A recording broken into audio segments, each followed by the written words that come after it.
Hi, everyone. Happy Sunday. Today is January 11th, and today we're going to talk about listening. Listening is active.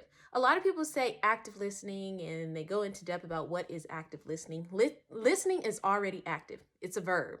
Hearing is passive. So when someone says, I hear you, hearing is just the sound waves going in and out of your ears. That's not listening. Listening is when you interpret what the person is saying and you respond to that interpretation. I'm going to break down how to listen well. You're going to start with giving the speaker your full attention. You're going to make sure that your body is facing them.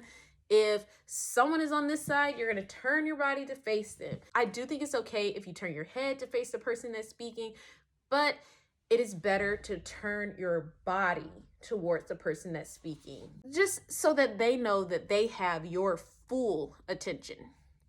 Eye contact. We're going to go into depth into eye contact in a few days, but right now, just know that you want to make sure that you're looking the person in the eye. If eye contact is too much for you, because I do understand that some people cannot give eye contact. I'm not asking for intense eye contact. Look at the person's nose. In middle school, they taught us look at the person's nose or forehead. I think looking at the nose is better because it's like right there between the eyes, but I've been told forehead or nose is a good place to look if you don't want to stare somebody in the eyes. Most of the time when people are talking, they're looking left and right and everywhere. But it is best to look who you're talking to in the eyes, especially in a business transaction conversation. You want to make sure that this person has your undistracted attention. That means no phones. No phones, no TV, nothing. You're not looking at your phone. You're not scrolling on your phone. You're not texting. You're not checking the time. You are giving this person your undivided attention. Nothing distracting you. You want to make sure you're engaged in the conversation. Nodding your head, verbal cues, non-verbal cues. So, facial expressions. So if you look at someone like, or any facial expression that you give is like, I know oftentimes, sometimes I'm like, when someone's talking, I am listening. I'm responding to what you're saying. Sometimes your face speaks without your words at all. And that's good sometimes. But some people need to hear a mm-hmm or a what? Or a really? And I'm going to include a clip in here about the meme that just popped in my head. Oh, she really came that way? All right. But that is an excellent way to give feedback. Now, you don't want to do this every 3 seconds someone is talking. You don't want to not no, you don't need to activate your bob while somebody is trying to talk to you. If you overdo the talking and the verbal cues and the nonverbal cues, that just gives, okay, hurry up and stop talking so I can get out what I'm saying. So there's a happy medium in there. There are times where it's important that you paraphrase what the person said. Now, you can ask follow-up questions. You can say, oh, so they really said this?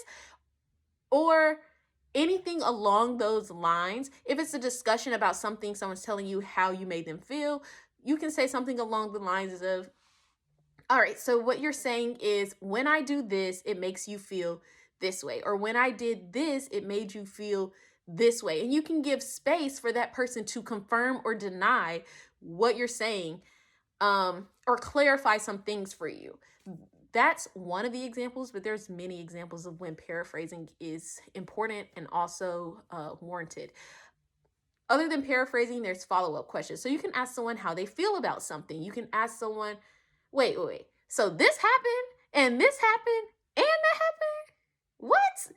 You can, there are so many ways to let people know that you have listened to all that they said and you were really engaged and are engaged in this conversation. The paraphrasing and asking follow-up questions, you want to make sure you do this before you give any advice. If someone has asked you for advice and they told you this whole story, or they told you something and they said, what would you do? Or can you give me some advice? Make sure you clarify what it is that they're asking you before you give advice, because when you don't do that, it's when you come out with giving bad advice. There's so many times And I look back at these times and laugh. But there's so many times I've given people bad advice. And the only thing I could do is pray that they went somewhere and got some good advice. Or they learned, or they didn't listen to anything that I said. Because when you don't listen to people, you don't give good advice. Sometimes you listen and you give bad advice because those are the experiences you went through and this is the way you thought to do it. But listening really helps with giving good advice. And if you're just in a normal, regular conversation when you're talking to someone, you don't want to give your 2 cents, which actually is now 5 cents because they stopped making the penny. Can't give 2 cents anymore. So you don't want to give your 5 cents when no one asked for it. But you do want to make sure if you are talking in a conversation, I know all friendships are different. Friend dynamics are different, and the way that you like go about conversations are different. But you want to make sure that you're not jumping to something you want to talk about without completing a conversation. Someone could bring something up to you and y'all have a full conversation and you're just waiting to say what you want to say. And that is the result of not listening. We have got to learn to be better listeners because communication is not just talking.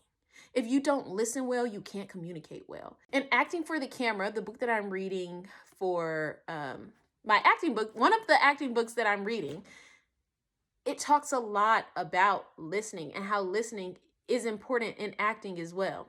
I would encourage anyone that wants to be an actress, director, anything like that, to read that book. Thank you so much for watching today, and I will see you tomorrow. Bye.